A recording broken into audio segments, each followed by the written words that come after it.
All right, sweet. We are recording. We're live.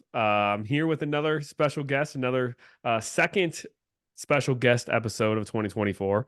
So I'm excited for this one. I'm joined by good friend Amanda Maddalena. She's the owner of Mad Fit Nutrition and Fitness Coaching Company, and she is also an RD and a certified personal trainer. And she helps high achieving women who want to achieve their dream body in life. So, really, really pumped to have you on, Amanda. Yeah, I'm excited. Thank you for having me. Yeah. So, how has your 2024 been so far? I know it's only been like a month, but But it's been crazy. It has been such a huge shift, I feel like, in what I'm doing and so much growth already in just 1 month. I'm in this whole place of let's just work on growing me and focusing on the inner work. So I've really been dialing that in along with some other really incredible business projects that we're putting together too. So it's exciting. yeah, super exciting. And it's hard to believe that like we're already a month in and it's already February. I feel like just yesterday it was the new year in January and the holidays just passed. I know. It's wild. But I also feel like too, January felt like it was never ending. Like, is it over yet? Like, holy cow. Maybe you felt like that. I didn't. It's a I whole feel like month. it just like flew by. Um, Yeah. so I don't know. Maybe it was because like we had like the trip and then the whole issue with my car and like waiting for that to come back. And I don't know. It just seemed like we had a lot going on in January. You had a lot going on over there in January for sure. Yeah. But I feel like I'm finally settled in to like the new year. Like, hey, Yeah. it's actually 2024 now. Got my car Mhm. back a couple days ago, so that was Exciting. exciting. So, Yeah. um, yeah. No, Yeah. so I really it's funny because like I have pretty much like no notes for this episode of what we Love it. plan to talk about. I mean, we kind of went back and forth on, what we plan to get into. Mhm. Um, and I'm sure we'll go down some rabbit holes and have some really good takeaways for you guys listening. But uh, first, kind of tell the audience a little bit about you, how you got into being a nutrition and fitness coach, or how you got into this stuff. Just a little bit of a background so they kind of know your story more. Yeah, sure. So I'll try to keep it short because it's been a long time. So back in around 2019-ish, 2018, 2019, I was doing bikini shows and I was trying to lose weight and look a certain way for all of the wrong reasons. I thought that when I achieved this dream physique of being on stage in a bikini and looking really small and fit, that I was going to gain so much attention, so much love, so much success, and everything was going to change for me. And it so happened that I was on stage in this bikini, but I was also the most miserable human being. I was not confident. I was super insecure, very alone. And it was the opposite of what I had thought was going to happen. So I was searching for what I wanted, the happiness, the success, the love in all of the wrong places. But I didn't recognize it in that moment. I was like, well, this isn't really all the glam that I thought it was going to be. But I did it and I was like, well, now what kind of thing? I felt lost. And it wasn't until my body was actually rejecting me. I was trying to prep for another national show. And I was like, it's nationals, I have to do it. And I was very, very, very low calorie, killing myself with workouts. And my body was actually gaining weight. And I was super sick. I couldn't keep anything in my body, believe it or not. And I was like, something's got to change. And I was super unhappy. So I was forced to do healing from the inside out. So at that point, I had recognized, oh my God, like I really messed my body up. And I also was like, I am so alone and I'm so unhappy. I was simultaneously trying to grow an in-person training studio. So as you can imagine, I was just a ball of stress. And I was like, I need to get out of this because I don't want this to be my life. I literally do nothing other than work out like crazy, eat out of Tupperware, and try to grow a fitness studio. So, long story short, I hired a mentor, and the mentor had helped me navigate the whole healing yourself from the inside out, the nutrition and fitness piece. I needed to eat more food and stop depriving myself, which was a whole process and unlearning a lot of the diet culture that I'd been in for so long. And also they had asked me, you know, what are your hobbies? Like, what do you like to do? Like, who are you? I was like, I have no idea. I had completely lost myself. I was so consumed with what I looked like all of the time, and so consumed with wanting to be successful that I totally did not know who I was. So I was then on this journey of let's figure out who I am. Like, who am I? Who do I want to be? So that started to do a lot of the inner work. And I had to quickly realize that we're really striving for the feelings that are associated with the goals that we want. Like, for instance, this dream body, right? I thought that was going to bring me happiness and success and confidence. That's what I wanted. It wasn't necessarily this specific body that was going to get me there, or losing like 20 or 30 pounds. It's the feelings and the experiences. And same thing with business, right? I thought that being a business owner, I was going to crush it and be successful and travel. But I craved the experiences that came from success, not necessarily a specific number, which was a really big aha moment to every area of my life that I was like, oh shit, here we are. So 2020 happened, shut down my studio because of COVID. And at that point, it was like you sink or swim. You either try to figure out how you're going to keep your in-person training studio alive, or you transition to online, or you figure out do something else, right? And I had always toyed around with the idea of doing something online, but I never really believed it was possible for me. But at that point, I was like, well, I have to try. Like, what else am I going to do? So again, I hired a mentor, and here we are now, several years later. Yeah, no, I love all Mhm. that. So you said some like really good stuff in there, and like one thing I really wanted to point out was how you talked about so many people are striving for like this perfect body, and they think that perfect body is going to give them like the happiness that they're looking for, when really they're looking for the the feeling they get that they think they'll have when they reach that body. And I think there are two ways that people end up like realizing this, or realizing that it's like the feeling that they're chasing, not the actual body fat percentage. Number one is that they end up achieving that feeling when they're not even at that body fat percentage. So like you end up trying, like you think you have to get, I don't know, six pack, but you know, have a little bit of defined abs, but you're healthier, more confident. You're like, oh, I have this feeling that like I thought I needed to get down super low to have. So I think that's one kind of like realization people have. But I think also too, people realize that they're chasing the feeling versus like the actual body fat percentage when they get Mhm. down to that body fat percentage and then they still aren't happy. So it's Right. like there's two scenarios. They achieve the happiness without even breaching that number or that body fat percentage, or they get to that number of body fat percentage and then they're still not happy. And it sounds like with you, it sounds like it was kind of the first scenario, like you achieved, well, actually both, I would say. Probably like the competition, the body fat percentage wise, you weren't happy even though you were super low. And Right. then with how you talked about with business and that, you kind of found that happiness even before reaching a certain number. Mm-hmm. Absolutely. I would say for the bikini show example, it was the negative. It was like, I realized that like I was still picking myself apart, and I was the smallest that I ever been. And I was still so like uncomfortable, and I was miserable, and I was unhappy. And I was still like, I was literally on stage in this tiny bikini, and I was, you know, miserable. But versus, you know, having the business, I think I recognized, oh, wait, like I do feel freedom in the sense that I have control over my schedule. I'm not answering to anybody. And it's not necessarily the income where I want to be, but that doesn't mean anything, right? So achieving, I said, and I'll never forget one of my first very successful months, like 10K months. I thought that that was going to be like, holy cow, life changing, like, let's kill it. And I hit it, and I was like, huh, okay, everything's the same.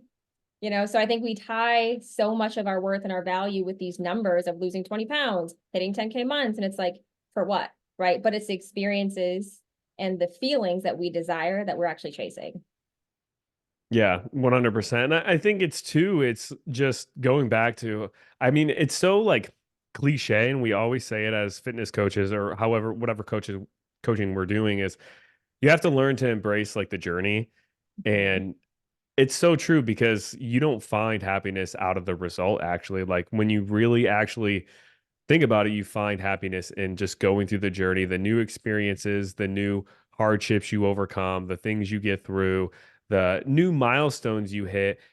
And, you probably were just as pumped about your first, like, when you were starting your business, your first, like, 5K month Mhm. versus your first 10K month. And it's funny because I actually was looking through this old journal that I had, and I don't journal much at all, I was but gonna say, I'd I didn't know start, you journaled. no, I really don't. Sometimes like I kind of wish I did. And I kind of want to start doing it again, but I don't often. But it was back in like 2021, the first the first month after I got my RD credential, finished school and everything, and it was like the first month where I decided, okay, I'm going to try to build my business and do this full time.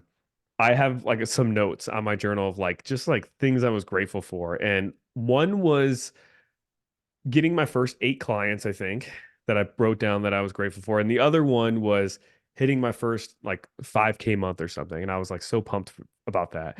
And it's Mhm. like I think back to those feelings of like signing that 8th client and hitting that 5K month. And it's the same feelings that, I got with the 10K month or even higher or whatever it was, like signing my 50th client, whatever it is. Like, so it's just funny. Like, it doesn't matter how big the result you get is, like, you have to learn to enjoy the journey along the way and just hitting new milestones, regardless of what those milestones actually are. Mhm. I think that's the hardest part because I remember going throughout, even prepping for my bikini shows, and my coach would always say, like, enjoy the journey.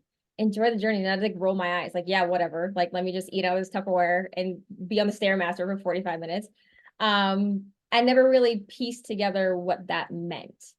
Right. And I think even in business, right, it's very easy, especially when you're living it and breathing it every single day and you're in your journey and you're constantly like looking at, well, where do I want to be? Right. You're comparing yourself to where you are now and where you want to be. And you almost focus immediately on, well, I'm not there yet.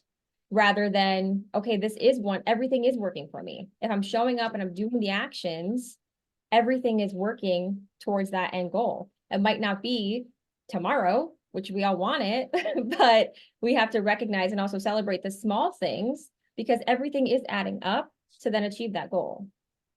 And I think it's something that you're almost either forced to kind of learn to embrace the journey, or you are gonna be, I mean, kind of bluntly, like forever, I guess, miserable along the journey because you're never gonna reach your end destination because whenever you do reach that end goal that you think you have, like that's going to be your new normal. So you're going to want to reach something else higher. And that like goalpost always gets shifted over and over and over. So it's like it's like, I don't know, what are those like cartoons or something where, maybe not cartoons, but have you seen those like pictures of like a horse and somebody somehow ties like a stick onto the horse where there's like a carrot dangling in front of the Oh, horse and it yeah. like Yeah, makes the yeah. horse walk. But Hmm. as they walk, obviously like the stick in the string or whatever moves with them and they just never actually reach that carrot. And it's kind of like that. And when Hmm. you accept that and realize it's kind of fun, then to just embrace the journey and realize like you'll never actually get to a point where you actually feel done, then it's, I don't know, you just like live in the present moment a little bit more. 100%. And again, I think that that's for me, even the hardest part is to just be present, but I have to remind myself of like why I started this journey in the first place. Like, why am I on this journey? What do I really desire? Right. And how do I want to feel? And from there, like, how can I start to provoke those feelings now, today, so that I begin to learn those feelings? Right. Because just hitting one big milestone isn't going to be the light switch to the feeling. You have to start to create those feelings every single day to then get to that end result. Yeah, I think I heard somebody say before or multiple times, which is like happiness isn't a destination, it's a choice. And you can choose to be happy with whatever situation you're in. Or, I mean, obviously, like, we deal with hardships and situations that aren't ideal, but you can always try to make at least the conscious choice to be happy where you are at. So I don't know. We're kind of going down rabbit holes now already, I which is know, right? great. But I told you um, we would. I was like, we don't need a script. Let's just chat. yeah. So kind of speaking on that, I guess maybe it's connected. I guess choosing happiness, even though you might not be happy or you're dealing with hard times.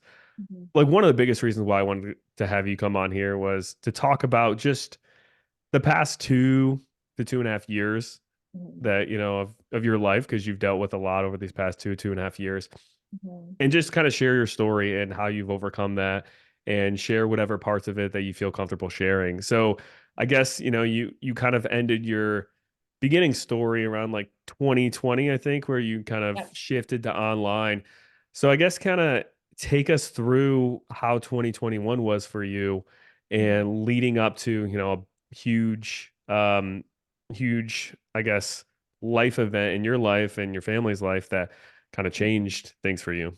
Yeah, of course. So 2020, I made the shift. So I'm online. And then in 2024, I lost my father. And that changed literally everything for me. I mean, as you can imagine, it was very traumatic. I lost my father to suicide. And for me, my whole world stopped. And he was a big driver to why I got into fitness in the first place. Like him and I were best friends. We would live in the weight room together. And so we always joked that he would be part of my business in some way, shape, or form. And I feel like he is. But getting that call in 2021, like everything stopped. And so I think for me, it really changed everything because I now more than ever have such an appreciation for time because it is so important that we take care of ourselves and that you can feel your absolute best and show up and be your best version because we only have a certain amount of time.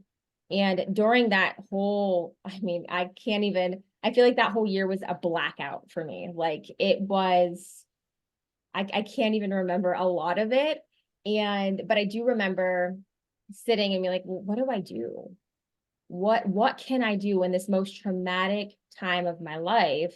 And I remember just thinking one day at a time, one day at a time. What can I do today that I can just get through the day? And for me, it was very much like, okay, well, I can go out in nature and like I have a dog. So like, and she's very active. So she was constantly getting me outside, which I think was very helpful. So I can get out and move. Like I was in no state of mind to work out, lift. Like, let's be honest, I wasn't eating great. I was barely eating. But I'm like, but what can I do? So having the dog was like a saving grace for me. So I could get out and take her, get some movement. That was very therapeutic for me. Um, and then for food, I know being the nutrition professional, like we need to eat and not eating is very detrimental to us. But like let's be honest, having an appetite when you're grieving, it's just sometimes not there. So I was like the protein shakes were my saving grace. I'm like, if I can just focus on getting some protein shakes in and then just getting through the day, tomorrow's a new day. Tomorrow's a new day.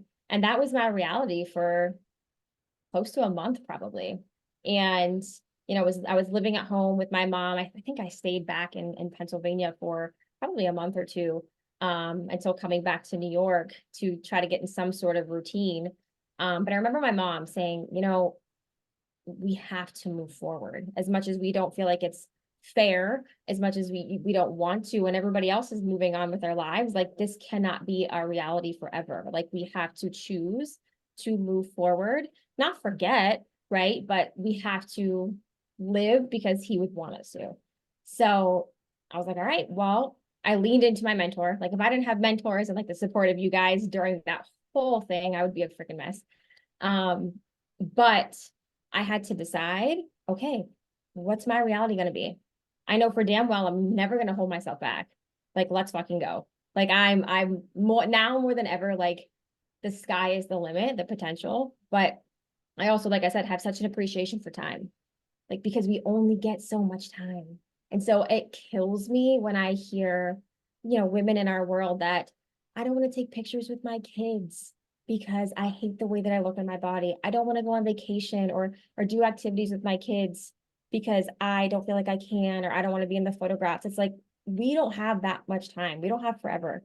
So like live your life to the fullest, like because anything can happen. So I guess this gave me like a huge perspective shift on really everything. And I've just decided that I just need to keep moving, right? And because shit's gonna happen and life throw you curveballs, but how you react to those curveballs matters. That's everything. That changes your destiny. So I was like, I could choose to give up, or I can choose to take this and use it as a driver for me to keep going. So I decided, and it was hard. And I mean, a great assistant coach, Jen. She had helped me tremendously through it too. But I now more than ever have a purpose of like health as a whole, like mentally, physically, emotionally, needs to be prioritized at all times. So, did that answer your question? Yeah, yeah, That way. definitely. So, yeah, I remember like you talking about him being a big part of your business and stuff, and I remember like seeing pictures of that you posted and stuff of him and you like in the gym and like flexing or Oh, yeah. whatever together, which is Oh really yeah. cool.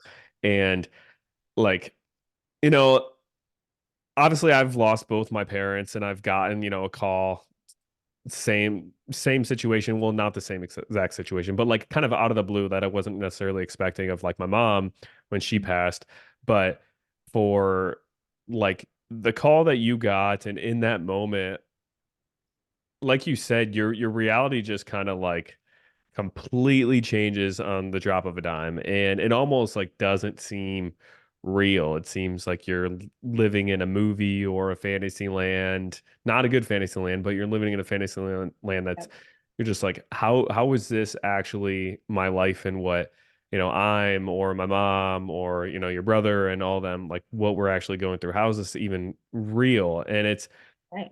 it's it's really strange looking at other people during that time who aren't going through that, and seeing them just like go throughout their daily lives just Mhm. as normal. And it's not that you like feel like hatred or angry at them, but it's just like you feel like you're just like stuck, like you're in, I don't know, a busy airport and everyone's like walking past you and you're just Yeah. like stuck in one spot almost.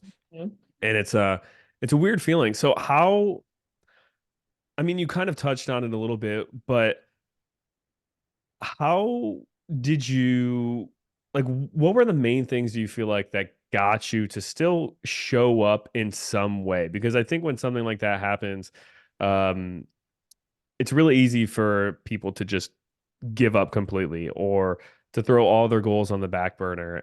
How do you even show up just a little bit?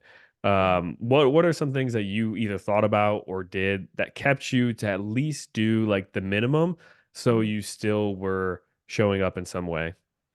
Yeah, I think, and you hit it on the head. Like I literally felt like it was a blackout. The world was black and I was like living in it, but it wasn't real. But for me, a big part of I was very spiritual leading up to this. Like I was very into the spiritual healing. So I was getting really in tune with my emotions and working on all of this shit from bikini shows, right? I get everything happens for a reason. So a lot of mentally, work that I've had to do with that, I think really helped me tie that into the grieving process because I had recognized throughout the healing process of the bikini shows that I need to ask for help and support more, right? And even running a business, like I'm, as much as I like to think that I'm superwoman, I'm not, and I can't do everything. And being open and vulnerable actually is a strength. So during the grieving process, like I knew in that moment, there is no way I wasn't going to get through this if I didn't have support and if I didn't ask for help. So I immediately reached out to my mentor and I immediately reached out to my assistant coach. I was like, we had like a traumatic event. I don't know what to do. I literally can't even think, but can you somehow help me out or give me some insight as to what can I do? Right. Assistant coach was like, I got all the clients, like we're set, we're good. Just do what you need to do. So she was amazing. But as far as like the business stuff, it was do the bare minimum. And it might be good for you to maybe get up, go for a walk, and do a little bit of the bare minimum to try to establish some sort of routine and some sort of normal. So for me, that was a big healing process. Like some people were like, no, take your time, don't jump in it. But for me, it was like I need some sort of routine and normalcy to get through the day. And that actually helped me. So I think asking for support and leaning in and obviously opening up and having conversations about it. Like, I think at first I was, I didn't want to talk about it because I was like, I was kind of ashamed, like, or felt some sort of guilt. And so it was hard. It was hard to talk about like suicide, that's which is very, very common, unfortunately. But I felt just a different type of way. But when I opened up and started to talk about it, it helped me tremendously as well. So, I mean, you were a big sounding board throughout a lot of it, and that helped. That helped like tremendously. Yeah, I find like at least stories that I've heard is that there is unfortunately some like kind of I guess like a shame around it, and I think it's guilt that you feel because as somebody who like you're left behind, right? You're like what else could I have done? And were there signs that I was missing in that and that, and you can't put that on yourself, right? So I think there's that struggle, but I think what you said is just so important of like leaning on other people and reaching out for help and not being afraid to ask for help and not feeling ashamed to ask for help because like you said, you can't do everything yourself. And I mean, that was something that I had to do when I was grieving the loss of my mom. Like I struggled with that for really a year. It was a year until I reached out for help and started talking with a counselor and everything. And it wasn't until I started doing that where I started to almost like get back to my normal self again because I was just bottling, up all these emotions, all these feelings and everything. And it becomes very freeing when you open up about that kind of stuff. And I also think one thing that I've seen in you, and you can correct me if I'm wrong in this, is just like the why you do what you do has kind of Oh evolved yeah.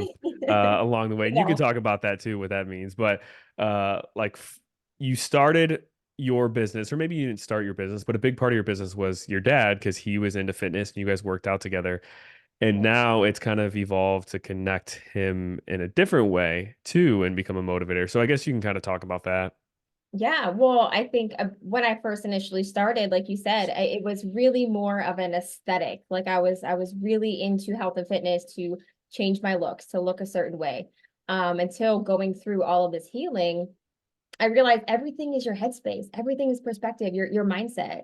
And then obviously losing my father to suicide, it was like, holy shit, like we and you would have never known. But it's like if we don't recognize that the mental health component, if that's not tied into your overall health, I mean, that's a huge piece of it. So my whole purpose and why is driven around health as a whole. Like, yes, we can achieve your dream body. Absolutely got it. But like getting to the root of why we're on this journey in the first place, and creating the inner work, those feelings that we so desire, and really incorporating this inner work, this mindset piece, because health is more than just your physical appearance. Health really is more than just striving for a goal and focusing on fitness and nutrition. So tying that piece in has been even more near and dear to my heart ever since losing my father, because and that's why I do have evolve tattooed on my arm, because I also feel like I've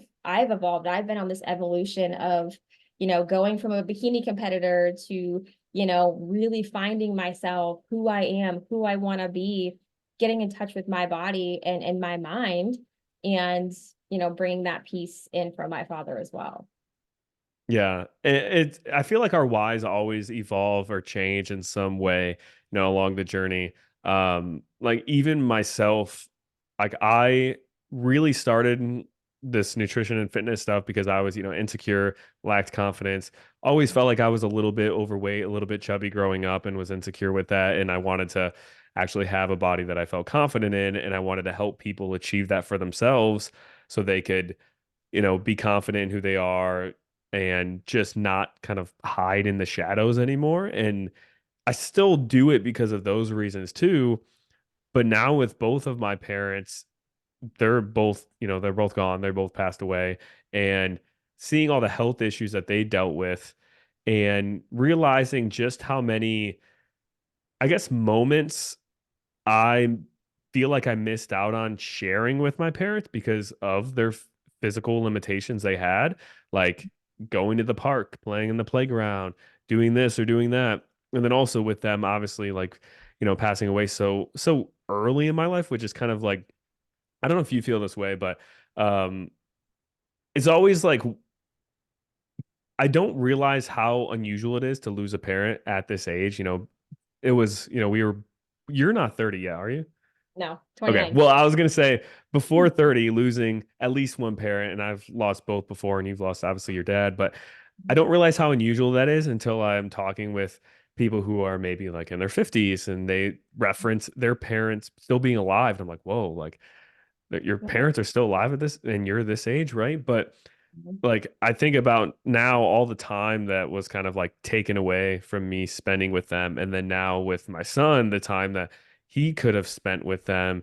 So now a big motivator of why I do what I do is because I want people to be healthy for their kids so they can kind of have those experiences that maybe I didn't have with my parents. And then, a big motivator for me to stay healthy myself is so I can have those experiences with my son that I didn't have with, my parents. So it's just interesting how the reasons why you start doing something usually end up changing as you go along the journey. Yeah. Um, and they usually become, in my opinion, more powerful as you go through it too and become deeper than just like a physical transformation. And I think a big power of seeing success in our clients, or if you're somebody on your own fitness journey, is really digging deep and finding those deeper reasons other than like you want to wear a bikini on the beach. But like why is that important to you? Why do you even want to do that? Like what's the deeper reason behind that? Yeah, 100%. And I even like in my journey and also with our clients, I've heard so much like, oh, I'll take the picture. Like that was me. I'll take the photo. I don't want to be in it. We'll capture your memory because I didn't want to be in the photo because I hated the way that I looked. I wasn't comfortable in it. And I recently just did a speaking event and I had all of the women take out their phones and I asked them where like how many photos they're in or how many photos is it just their kids or is it just their partners, and almost the whole entire room was like, yeah, I'm not in any of these photos, they're all my kids, because I didn't want to be in them. Because so we're removing ourselves from capturing these memories. And like I said, the perspective of time, like I wish that I had more time and I wish that I had more photos with my dad. Just like we don't get time back. So we have to really dig deep. Okay, it's okay to want to change your body. Like that's cool. Like if you have goals, I'm not knocking that, but let's get to the root of why we have those goals. So simultaneously, we can still be happy, enjoy life, enjoy the journey while achieving those goals because you don't want to miss out on any time with your loved ones. Yeah, I relate totally. I wish I had more like photos and videos with my parents too. And I'm sure everybody like listening, those people that you mentioned that at that event, or even like anybody else listening, you probably wish that you had more photos and videos with your kids. And it's like this physical barrier of you not physically looking the way you want or not feeling confident that's kind of holding you back. And it's like you have to either one overcome that mentally and get over that, but then also two, like that's fuel and that's a reason why you want to make this physical change too. So you have to use it in both of those areas. But I think, like we said, don't wait until you've achieved the physical result to start getting in pictures. Like do them both simultaneously. That way you're kind of like we kind of talked about embracing the journey along the way and not just waiting until this end destination to do that and kind of make those memories. Yeah. And like I said, that's the hardest part. That's the hardest part. But for me, it was like, how can I feel really good today? Like, what can I do to feel really, really good today? Like for me, like, yes, I work from home. I get up and I get ready every day. Like I do my hair, do my makeup, like I'll put on clothes that make me feel good. Yeah, I work from home. Nobody sees me, but it's about the energy and the feelings behind it. Right. So same thing with food. Like I'm going to eat this food because it hits my nutrition goals, but it leaves me feeling really good. And at the end of the day, I'm like, yep, crush that, crush that. So it's like, how can we associate what we're doing every single day to provoke the feelings that we actually desire? Yeah, and I think touching on that, people don't do enough things that just make them feel good throughout the day. I think with just having kids, and if you're a working mom too, you're busy there. And then, you come home and you take care of the kids and do housework, whatever it is, right? And like, there's so many women that I talk to that I work with, so many moms that I ask them, like, what are things that you do to like help relax each day or for yourself mentally to de-stress? And there's nothing. Like, they can't list anything. And you can't expect to feel good mentally if you're not doing something to elicit that, to help you to feel good mentally, or physically too. Like, if you're not exercising, you're not eating well, and you're just kind of going through the motions, you can't expect to physically feel good too. So I think like prioritizing those things is so important if you want to actually like feel good along the way as well. Yeah, and it's never a matter of time. Like I hate that. Like we all have the same amount of time and it doesn't have to be a whole hour of your day. Like it could literally be 5, 10, 15 minutes of something that you enjoy doing. Like for me, like blasting music, like rap music, I love it. It's a vibe, it's high energy. Like I'll blast a song quick and like shake it out. Here we are. Let's do it. It's just an energy. So it doesn't have to be this 45-minute workout or, so I think we set expectations. Well, if I can't do the 45-minute, if I can't do, perfect nutrition goals, like I'm not going to do it at all. Like this whole all or nothing approach. And it's like that's not going to get you anywhere either. So I think we need to be a little realistic with our goals and import like what leaves us feeling really good. And I always like women are always like, I don't know. I don't know what I like to do. And that was me because I lost myself. But it's like, okay, well, this is a great time to have fun. What did you used to love to do? Like, what were your hobbies? Right? Coloring, music, dancing, I don't know, anything. What do you enjoy? And let's start to implement something along those lines every single day to provoke these feelings. I was just blasting some music before we hopped on this podcast too, See? and just belting it out in my house. Exactly. Because it, just sometimes you need that in the middle of the day, like, Yeah. and maybe even like, the morning, the afternoon, and the evening, doing something like that, even for just, like 5 minutes, like one song or whatever it is. And I think you kind of touched on this too when you were talking about what was like the minimum you can do to help you feel good as you were like, grieving the loss of your dad. And you mentioned just like going on walks. Like, you weren't really doing workouts at that time period, at least in the beginning, and you were just going on walks. And even just something as simple as that can help you to just keep that like momentum going and keep you in that frame of mind of, okay, I'm doing something to promote overall good well-being in myself. And you just keep doing that over and over, and then eventually, like, when if you're dealing with something like this, like some kind of hardship, eventually you get to a point where you feel like, oh, I can handle maybe like one more thing. And instead of just walking, maybe you're walking and getting in one or two workouts a week or something. And then you just keep building and building on there, and avoiding that all or nothing mindset or that black and white mindset is so important, especially when you're dealing with like these, hardships, these troubling times in your life, whether it's losing a family member or, career, relationship, whatever it is. Yeah, I think I had to have conversations with myself. Like, I can choose to sit on my ass every day and play the victim and sit and sulk. Don't get me wrong, we did a lot of that, but that made me feel worse.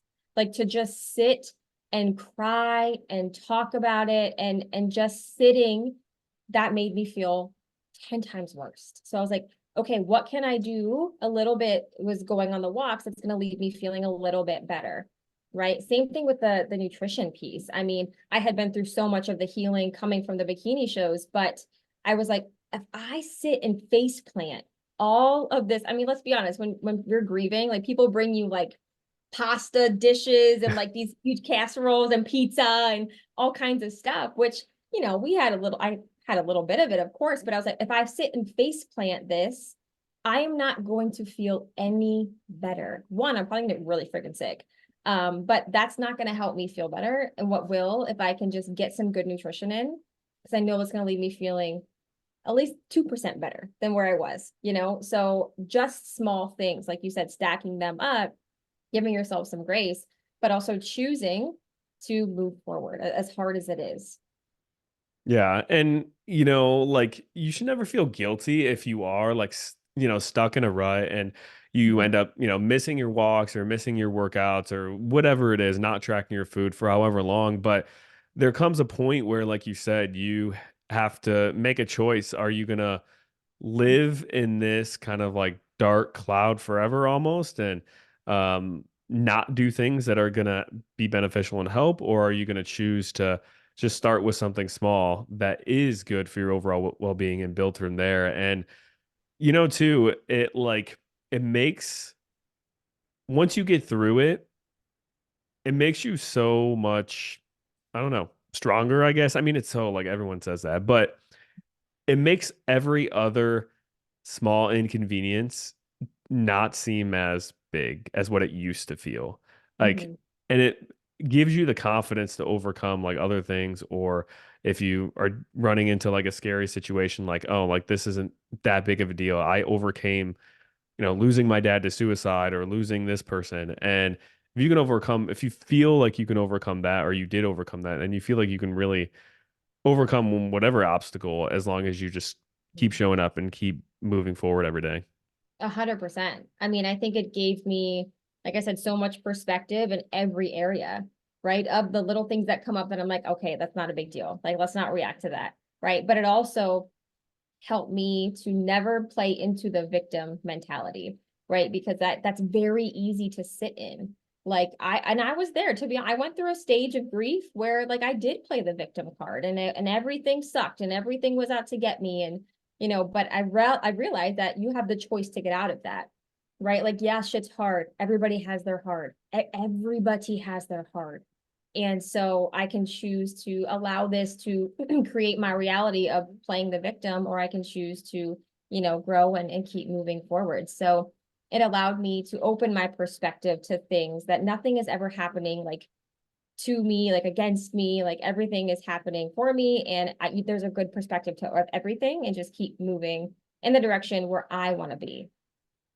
Yeah, and these situations too, like I mean, this with your dad, it's something that you couldn't go back and change. It's not like you could go back and change the outcome. So Mhm. you could either let it continue to, I guess, bring you down in a sense, right? Mhm. Like we all need those periods of grieving or have those periods of grieving and grieve in different ways, but you could let that kind of bring you down for, forever, or you can use it as an opportunity to one, grow as a person and, gain the confidence to overcome anything else that comes in your way, but also like we kind of talked about before, use it as a way to fuel your business or fuel your passion or fuel your purpose behind what you're doing too, because like you said, now so much of what you do regarding your coaching isn't just like what kind of body can you get, it's Mhm. how can we change your mindset along the way and do that inner work along the way,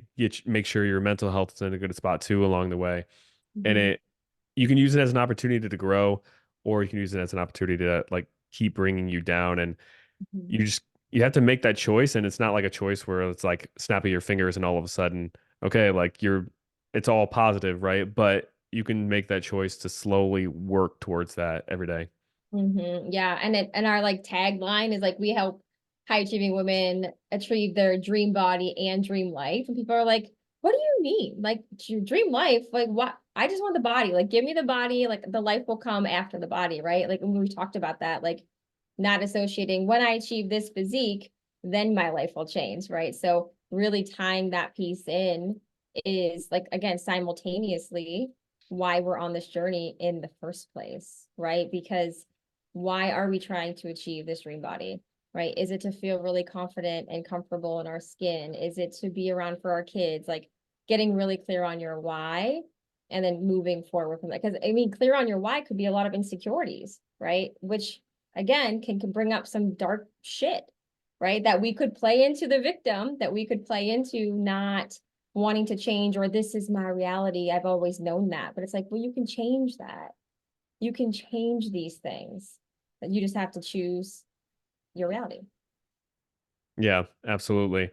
So I guess kind of just like the last thing I wanted to touch on too is how how did you what kind of things helped you like I guess accept? Like acceptance I think is like a big Mm. thing with grief, right? And so what kind of things helped you get to that acceptance piece and then allow you to like really I guess determine what you actually could control and what you can't control out of the situation? Hmm. I don't know. This is a hard question. Um, I think obviously I did a lot of counseling, I did a lot of spiritual healing regarding this topic, but I don't know if there's one thing that I was like, this helped me accept it. But doing the continuous work around, okay, like one, this is out of my control. I cannot control everything. And I think that was a hard piece for me because I was like, what did I miss? Right? How could I have done more? And like we take a lot of that guilt on, like I should have done X, Y, and Z. I should have did more, this, that, and the other. But I've had to really sit with and talk through with lots of therapy and the spiritual healing of like I can't control everything, number one. And number two, like, things are gonna happen in life. And, my father he was not in the right state of mind and he was really struggling mentally, which I was not aware of to the extent. So I cannot control that. And it wasn't done it wasn't about me. It wasn't about me. That was the big thing. Like the acceptance, like that the suicide was not about me. Plain and simple. And when I finally detached from that, because I was like, my God, like I think I attached, it was about me. Like, why didn't he think of me? Like, why would he do this to me? And it wasn't about that at all. Like I was that's so that helped me. I guess accept that whole fact. And continuing to lean into that. I guess I would say would be the acceptance piece. I don't know. That's pretty that's a hard question. Yeah, no, it is a hard question, which is why I asked because Yeah. wanted to see what But you'd say. But yeah, I think that's the piece though. I think detachment. yeah, I think it was a great answer, and for anybody else who has dealt with it or struggling with it, knowing that like you can't control everything. You can only control, what's in your power and the way you react to situations. And um, you know, as long as if you have somebody who um, has suffered from that and you can always choose to honor them in some way and lift them up. And I think that's like a really good example of what you've done with your dad. Like you have made him a part of, your business even more. And use him every single day as I'm sure like a reminder of why you do what you do. And Yeah. um, like you said, tattooed on your arm, That's what evolve. I And so I think that's really cool. So have. um yeah, no, I loved having you on, Amanda. I know we're getting close to like an hour. Oh Um, wow. See, we could have chatted for 2 more hours, Joey. I know, we really could have. But I just hope like, you know, anybody else who has faced something like this, a loss, whether it be to suicide or some other kind of loss, to just remember like to pick the smallest thing that you could do each day, just so you at least have some bright spot of something that you're doing for you every day and also something to just keep that momentum going. Momentum is so important in my opinion when it comes to these habits. Like, I've had clients who have fallen off on their plan because of something happening in their life Mhm. and like it's okay and you don't have to jump completely back on afterwards, but just finding the smallest piece, the thing that's the easiest or seems the easiest for you to just keep going at least somewhat, I think is important for like I said that momentum, but just keeping your head in a good spot of like I still am doing something for myself every single day. Yeah, I that's a huge piece and you hit it right on the head. It's building momentum. It's not because then we tie back to this whole concept of motivation, right? And you're sure as shit not motivated to do anything when especially when you're grieving or dealing with something traumatic. It's not a matter of motivation. It's a matter of the momentum. Momentum builds motivation. The more that you show up for yourself, the more that you're going to do it, which then builds your motivation. Yeah. Any like last thoughts or anything that you want to Hmm. end with? Honestly, time is so precious, and don't waste any time not bettering yourself, doing what you love, what lights you up, and don't waste any precious time holding yourself back from making memories with the ones that you love. Yeah, I love that. And you know, one last thing too, for anybody listening who is maybe having like thoughts of suicide or having, those types of thoughts and everything, really just like reach out. And like we talked about so many times, even with you in my experience with, losing my mom, like reach out for help if you need it, talk to somebody, share those thoughts with somebody. That way you're not alone because there's so many people who want to help you through those types of things if you are struggling. And, your presence here with the people you love and is so important to the world. So lastly, kind of share anything that you have going on, Amanda, or share where the audience can find you on social media, wherever. Yeah, so we are mainly on use Facebook. So my Facebook community, I'll send you the link, Joey. You can link it below in the show notes. It is the weight loss. We just recently changed the title of it. So let me to not butcher the title of the group. So before I send it to you. So Facebook is our main platform. We have a Facebook community with tons of free resources. We are currently taking people in through a metabolic reset program. So that is currently available as well. Cool. And then can they find you on Instagram or just Facebook? Is that mostly like where? Mostly Facebook. Yeah, Okay. I do have Instagram, but that is more for, business platform. So, well, mostly Facebook. Okay. I Cool. do have a podcast. We did just launch a podcast, which is very exciting. Oh yeah. So So anybody listening, like what's the podcast name in case they want to search it and listen to it? yeah, so it's Level Up Podcast with Jen and Amanda. Awesome. Cool. Well, thanks so much for coming on, Amanda. And also thanks for just being so open with sharing, your experience and especially with your dad. Like I know that's not easy to talk about that stuff sometimes. I know you've probably talked about it quite often now, but um, it's not easy always. And um, I know he's definitely, watching you and Oh really yeah. proud of everything you're doing on the podcast with the Facebook group, with the business and all that. So, um, Awesome. cool. Well, thank Well, I think that's it. Thanks so much for listening, everyone, and we'll see you guys in the next one.